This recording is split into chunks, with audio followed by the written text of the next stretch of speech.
صلی اللہ علی محمد صلی اللہ علی محمد۔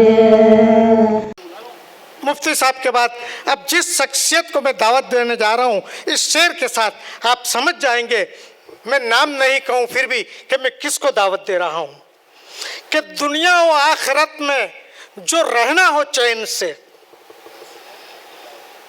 دنیا و آخرت میں جو رہنا ہو چین سے، تو جینا علی سے سیکھ لو، مرنا حسین سے۔ سرکار بس اس شعر میں ہی آپ کا نام آ گیا۔ السلام علیکم۔ اعوذ باللہ من الشیطان الرجیم، بسم اللہ الرحمن الرحیم۔ الحمدللہ رب العالمین، والصلاة والسلام علی خیر خلقہ وآلہ الطیبین الطاہرین واصحابہ المنتجبین، اما بعد، فقد قال اللہ الحکیم فی کتابہ الکریم، بسم اللہ الرحمن الرحیم، انما المؤمنون اخوہ فاصلحوا بین اخویکم واتقوا اللہ لعلکم ترحمون۔ معزز اسٹیج پر موجود مہمانان گرامی اور ملت اسلامیہ کے فرد کی خدمت میں سلام عرض ہے۔ عزیزان، ایک مختصر وقت کے لیے مجھ کو کہا گیا ہے کہ میں آپ کی خدمت میں بہت کم وقت میں اپنی بات کو رکھوں، لہٰذا میں جلدی سے اپنی بات کو مکمل کرنا چاہتا ہوں، اور جس آیہ کریمہ کی تلاوت کی اسے مالک نے ہی متوجہ کر دیا ہے کہ بے شک مومنین آپس میں بھائی ہیں، اور اگر کبھی مومنین اور بھائیوں کے درمیان اختلاف ہو جائے تو فاصلحو، تمہاری ذمہ داری ہے اس کو اصلاح کرو، اس فاصلے کو دور کرو۔ عزیزان، اتحاد ایک اہم ترین شے کا نام ہے۔ کائنات کا ذرہ ذرہ ہمیں اتحاد کا درس دیتا ہے۔ اگر ذرات میں اختلاف ہو جائے تو زمین ختم ہو جائے، ستاروں میں اختلاف ہو جائے تو آسمان مٹ جائے، ہواؤں میں اختلاف ہو جائے تو انسان کا سانس لینا دوبھر ہو جائے۔ کل ملا کے حساب کیا جائے تو یہ خاموش کائنات، یہ صامت کائنات ہم عقل و ہوش رکھنے والے انسانوں کو دعوت دیتی ہے کہ یاد رکھو، جب ہماری خاموش کائنات کا وجود بغیر اتحاد کے ممکن نہیں، تو تم انسانوں کی دنیا بھی بغیر اتحاد کے قائم نہیں رہ سکتی۔ ضرورت اس بات کی ہے کہ ہم اتحاد کریں۔ عزیزو، اتحاد اس چیز کا نام ہے کہ جب ذرے متحد ہوتے ہیں تو پہاڑ بنتے ہیں، اور جب ذرے ٹکرا کر کے منتشر ہو جاتے ہیں تو ریگزاروں کے شکل میں آ جاتے ہیں۔ وہ فرق یہ ہے کہ جب متحد ہو کر کے پہاڑ کی شکل بنتے ہیں تو ہوائیں ان کے پائے ثبات میں لغزش نہیں کر پاتی، وہ ہواؤں اور طوفانوں کو اپنے سینوں پر روک لیا کرتے ہیں، لیکن جب ٹکرا کے ذرات بن جاتے ہیں تو ہوا ان ذرات کو اپنے دوش پر کہیں نہ کہیں لے جا کے پھینک دیا کرتی ہے۔ یہ اس بات کا ثبوت ہے اور یہ بتانا چاہتا ہے کہ پہاڑ کے ہمارے اندر جو استقامت پائی جا رہی ہے وہ اتحاد کا نتیجہ ہے۔ اور عزیزو، یاد رکھیے گا،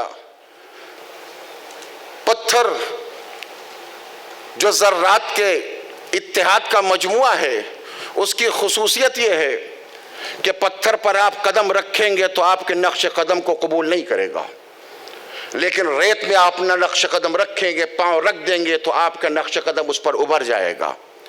یعنی پتھر یہ بتانا چاہتا ہے کہ اتحاد جب پیدا ہوتا ہے تو ہم دوسروں کے اثرات کو قبول نہیں کرتے، لیکن اگر ذرات بن جاتے ہیں تو جو کلچہ چاہے ہم میں گھس سکتا ہے، جو فکر چاہے ہم میں داخل ہو سکتی ہے۔ ضرورت اس بات کی ہے متحد ہو جائیں۔ اور عزیزوں، میں ملت اسلامیہ سے کہنا چاہتا ہوں، عزیزوں یاد رکھ لینا، مسلمان بدلنے کے لیے، اپنے کو دوسروں سے حاصل کرنے کے لیے، تبدیل کرنے کے لیے نہیں آیا، مسلمان دنیا بدلنے کے لیے آیا ہے۔ لفظ بدل دوں، اسلام مسلمان اثر قبول کرنے کے لیے نہیں پیدا ہوا، اثر چھوڑنے کے لیے پیدا ہوا ہے۔ اگر مجھے اجازت دے تو ایک منٹ میں ایک تاریخ علماء کرام کی خدمت اجازت سے میں عرض کرنا چاہتا ہوں۔ صلح حدیبیہ یاد ہے، ہر ایک کو یاد ہے جب کفار سے صلح حدیبیہ ہوئی تھی اس موقع پر شرائط میں 2 شرطوں میں بڑا مسئلہ پیدا ہو گیا تھا. شرط یہ رکھی تھی کفار قریش نے کہ اگر جو آدمی آپ کا ہمارے یہاں آئے گا، پیغمبر اسلام کی طرف جو آئے گا، اسے آپ کو واپس کرنا پڑے گا، لیکن جو مسلمانوں کا آدمی ہماری طرف آ جائے گا ہم واپس نہ کریں گے. پیغمبر اسلام نے اس پر ایگری ہو کر کے سگنیچر کر دیا، بات طے ہو گئی. لوگ نہ سمجھے، بعض لوگوں نے اس پر ایراد و اشکال بھی کر دیا. پیغمبر نے کہا مسئلے کو سمجھو، تو ہم اس بات کو بتانا چاہتے ہیں ہمارا جب ان کے آ جائے گا تو واپس نہ کرو، اس لیے کہ ہم جب اپنا ان کے یہاں بھیجیں گے اتنا مضبوط بنا کے بھیجیں گے کہ ان کے اندر اپنا اثر چھوڑے گا، اور جب ان کا ہمارے درمیان آئے گا تو آ جانے کے بعد ہم واپس اس لیے کر دیں گے تاکہ جب وہ ہمارے اخلاق کو دیکھ کر کے جائیں تو کفار کو متاثر کر سکے. ضرورت اس بات کی ہے کہ ہم ایسے مسلمان بنیں جو تاریخ کو متاثر کریں. عزیزو، وقت اجازت نہیں دے رہا ہے، ورنہ میں آپ کے سامنے بہت کچھ کہنے کا ارادہ کر کے لے کر کے آیا تھا. یاد رکھیے ارباب کرم، ساری کائنات اسی اتحاد کا نتیجہ ہے، اور ہمیں چاہیے کہ ہم متحد ہو جائیں. اگر متحد نہ ہوں گے عزیزو تو ہم ختم ہو جائیں گے، مٹ جائیں گے. بہت اچھی مثالیں محترم مفتی صاحب نے دی ہیں، میں ان کے سامنے مثالیں دینے کا ارادہ نہیں کرتا، لیکن ایک چھوٹی سی مثال دینا چاہتا ہوں. آپ نے قینچیاں دیکھی ہیں یا نہیں دیکھی ہیں؟ قینچی کا کام ہے کاٹ دینا. کب کاٹتی ہے؟ جب 2 اس کے پھل آپس میں متحد ہو جاتے ہیں. شاید میری بات پہنچ جائے عزیزان محترم. قینچی کب کام کرتی ہے؟ جب اس کے دونوں پھلوں کو ایک کیل کے ذریعے سے جوڑ دیا جاتا ہے، متحد ہو جاتے ہیں. عزیزو، ملت اسلامیہ کے متفرق فرقے جو پائے جاتے ہیں ان کی ذمہ داری یہ ہے کہ قینچیوں کی کیل کی طرح آپس میں جڑتے رہو تاکہ جو درمیان میں آ جائے وہ کٹ جائے، اور یہ قینچیاں آپس میں ایک دوسرے کو نہیں کاٹتی.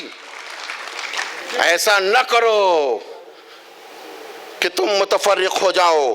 عزیزو، بس میں اپنی بات کو تمام کرنا رہا ہوں، اور گفتگو کو مکمل کرتے ہوئے 1 اور 2 شعر میں سنانا چاہتا ہوں. ایک شعر جو اکثر سنا دیا کرتا ہوں اور اس کے بارے میں کہہ دیا کرتا ہوں کہ عزیزو، یہ جنگ ہمیں خود لڑنی ہے. کوئی ہمارے لیے اٹھے گا نہیں، کوئی دفاع کے لیے نہیں آئے گا. ضرورت اس بات کی ہے کہ ہم خود اٹھیں، اپنے دفاع کے لیے اتحاد کے ساتھ آگے بڑھ جائیں.